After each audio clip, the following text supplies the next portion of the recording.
Himayan ka, oh. Baka, baka ako, congrats yo, tolay kayo.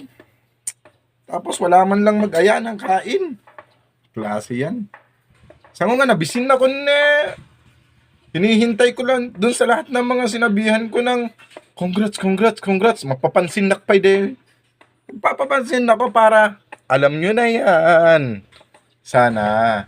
Bakit ganun? Wala man lang nakapansin. Kahit dun sa mga pasahero ko. Uy, congrats! Graduate ka na pala.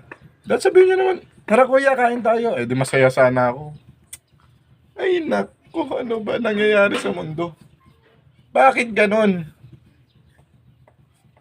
Kanina pa, umuusok na yung kamay ko, kakachat ko, kaya kaka-scroll, kaka-comment dun sa ang dami-daming